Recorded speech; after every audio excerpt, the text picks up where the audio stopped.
श्री सत्यवादी सामंत निज मृत बड़ भाई को झील को बापा साजी कन्यादान करी किंतु शर्त अनुजाई कन्यादान दक्षिणा दे पारि मो झीटा आज जंत्रणार जौरे जलुची दान दबार शक्ति मोर नहीं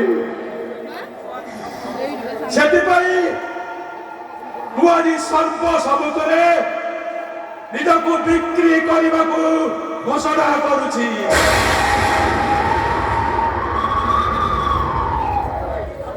जाति धर्म वर्ण निर्विशेष ब्राह्मण ठारू चंडाल पर्यंत जी मत किण मोर आपत्ति नहीं।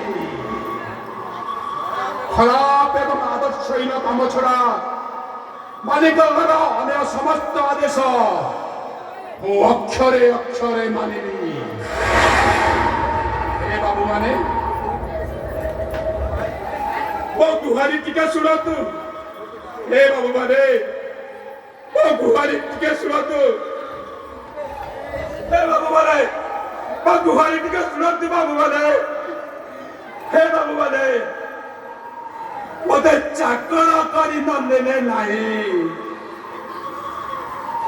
कृतदास बापू राजी मते कृतदास कर बाबू मैंने कृतदास कर देखिए मु आपण टकर 4 गुण काम कर सुझीदेवी।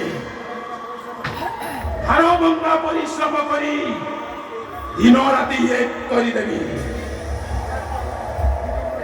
तमें प्रभु मुनि दास यही भाव रखी सारा जीवन आपण पाद तले ओजाड़ी देवी।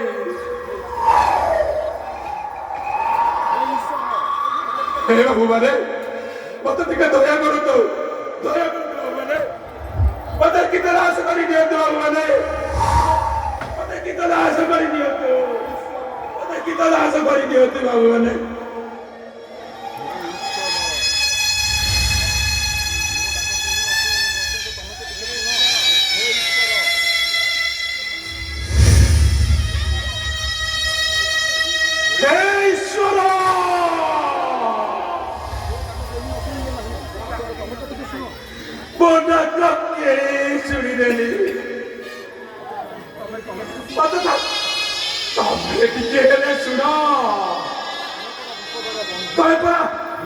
बंधु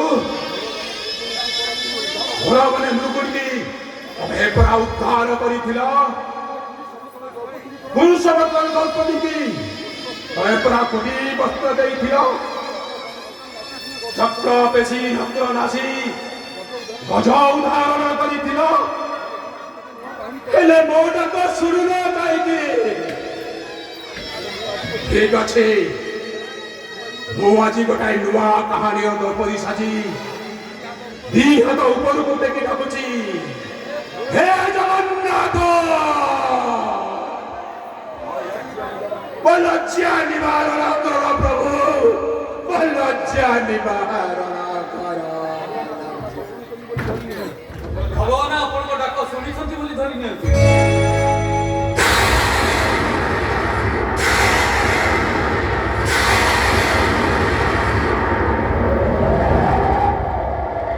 सबू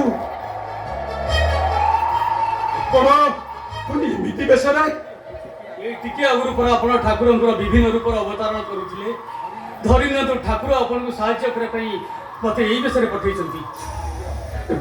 सबू मत आग कहले मत कृतदास करे ना निश्चय नेबी।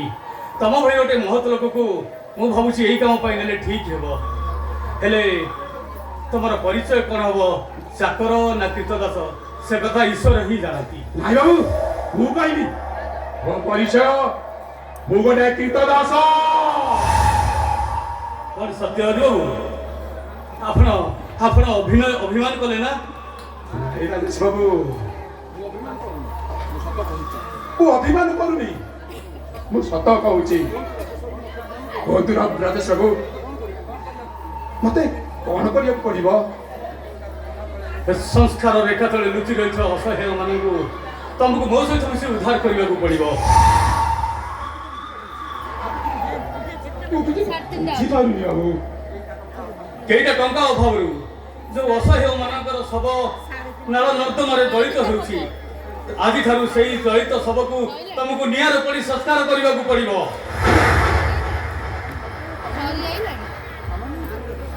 ତାମାନେ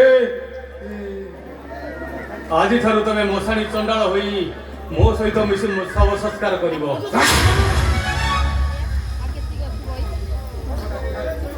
କାମଟା ନିହାତି ଛୋଟ, ସେଥିପାଇଁ ଆପଣଙ୍କ ମନଟା ବିଦ୍ରୋହ କରି ଉଠିଲା ନା?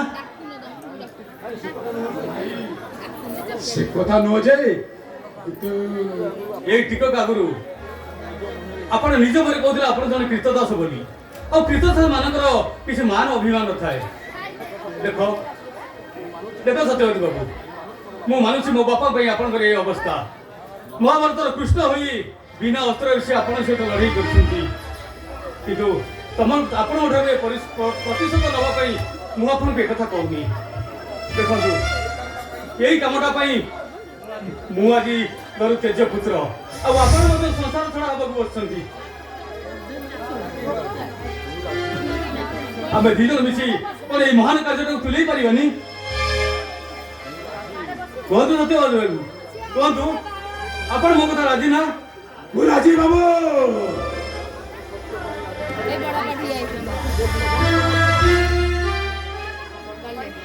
ମୋ ସତ୍ୟ ପାଇଁ ଆଜିଠାରୁ ମୋ ମାନ ସମ୍ମାନ ଜାତି ଗୋତ୍ର ବଂଶ ମର୍ଯ୍ୟାଦାକୁ ସେଇ ଅସହାୟ ମାନଙ୍କର ଜୁଇ ନିଆରେ ଜାଳି ପୋଡ଼ି ପାଉଁଶ କରିଦେବେ। ମୁଁ ମଧ୍ୟ ଆପଣଙ୍କୁ ଶପଥ କରି କହୁଛି, ଏ କାମଟା ଆପଣଙ୍କୁ ବେଶୀ ଦିନ କରିବାକୁ ପଡ଼ିବ ନାହିଁ।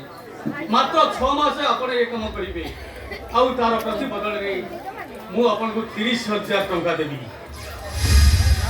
ରାଜି ବାବୁ, ରାଜି ବାବୁ। ମୋ ଦାମଟା କାଳେ ବଢିବ, ମୁଁ ଟିକେ ଧାକ ଲଗେଇ ପାରିବି? ମୋ କାମଟା ସରିଗଲା ପରେ ଆପଣ ପୁଣି ଥରେ ନୂଆ କରି ନିଲାମ ଡାକି ପାରନ୍ତି, ମୋର କୌଣସି ଅସୁବିଧା ନାହିଁ। ହଁ ଶୁଣ ଶୁଣ ଶୁଣ,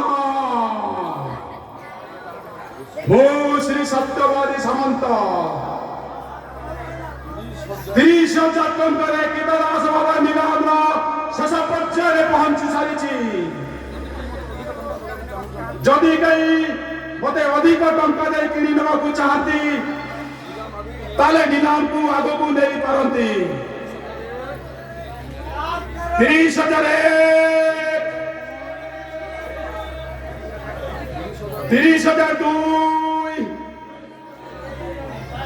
30,000 3, 30,000 3, 30,000 3।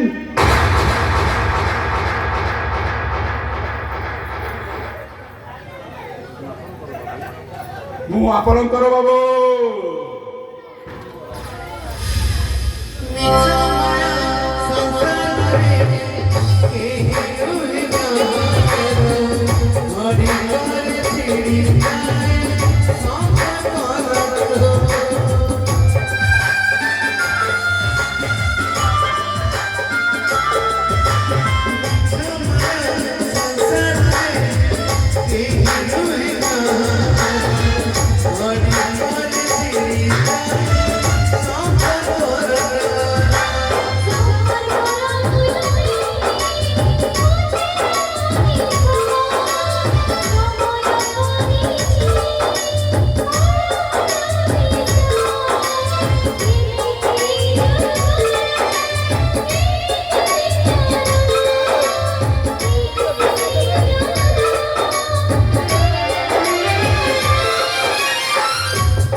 ବୋପାଲୋ ଇଏ କଣ ଲମ୍ବେଇ ଦେଲେଣି ନନା ଲୁହା ତାରି